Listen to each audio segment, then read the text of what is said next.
জীবনের উদ্দেশ্য কেবল সুখী হওয়া নয়, জীবন দরকারি হতে হবে, সম্মানিত হতে হবে, সহানুভূতিশীল হতে হবে, প্রমাণ করতে হবে আপনি বেঁচে আছেন এবং ভালোভাবে বেঁচে আছেন। প্রতিদিন রাতে তাড়াতাড়ি ঘুমানো এবং সকালে তাড়াতাড়ি ওঠা একজন মানুষকে সুস্থ, ধনী এবং জ্ঞানী করে তোলে। ক্ষুদ্র ক্ষুদ্র অবহেলা, রাগ ও অভিমান একসময় একটি সম্পর্কের মাঝে বড় ধরনের দেওয়াল তৈরি করে ফেলে। একটি ইটের দেওয়াল হয়তো যে কোনো সময় ভেঙে ফেলা যায়, কিন্তু মনের মাঝে দেওয়াল তৈরি হলে সেই দেওয়াল সহজে আর ভাঙা যায় না। সাদামাটা জীবনে প্রয়োজনীয় জিনিস ছাড়া অপ্রয়োজনীয় জিনিসগুলোর চাহিদা থাকে না, তাই তো অকারণে অর্থব্যয় কম হয়। ফলে সঠিক অর্থ প্রয়োজনের সময় সঠিকভাবে ব্যবহার করা সম্ভব হয়। কাউকে সম্মান করতে না পারলে না করুন, দরকার হলে তার থেকে দূরে সরে পড়ুন, ভুলেও অসম্মান করবেন না।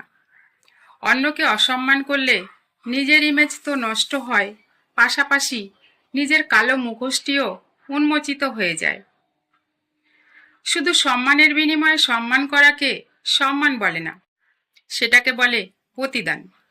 সম্মান তাকেই বলে যেখানে বিনয়ের সাথে নিঃস্বার্থভাবে অন্যকে মর্যাদা দেওয়া হয়।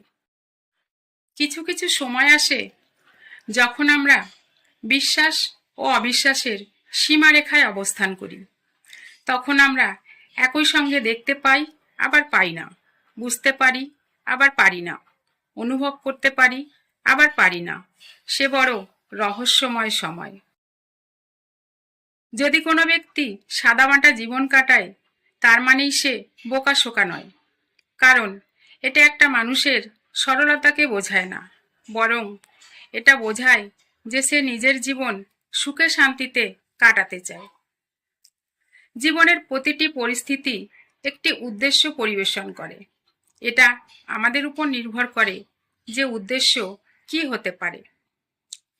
আপনার পরিস্থিতি যাই হোক না কেন, ঈশ্বর আপনাকে সুস্থ করতে চান, আপনাকে শক্তিশালী করতে চান এবং আপনাকে এমন জায়গায় নিয়ে যেতে চান যেখানে আপনি আবার জীবন উপভোগ করতে পারেন। পরিস্থিতি যেমনই হোক না কেন, আমাদের সেটা মোকাবেলা করতে হবে। আমরা যদি তা দেখে ভয় পেয়ে থাকি, তাহলে সেটা আমাদের জন্য লজ্জাজনক। যদি ঘুরে দাঁড়াতে চাই, ঈশ্বরের করুণা লাভ করতে পারি। পরিস্থিতির উপর আপনার কোনো হাত নেই, তবে আপনি সেই পরিস্থিতিকে কিভাবে দেখছেন সেটার উপর আপনার হাত আছে। সর্বদাই খারাপ পরিস্থিতিকে ভালো পরিস্থিতিতে পরিণত করার চেষ্টা করুন।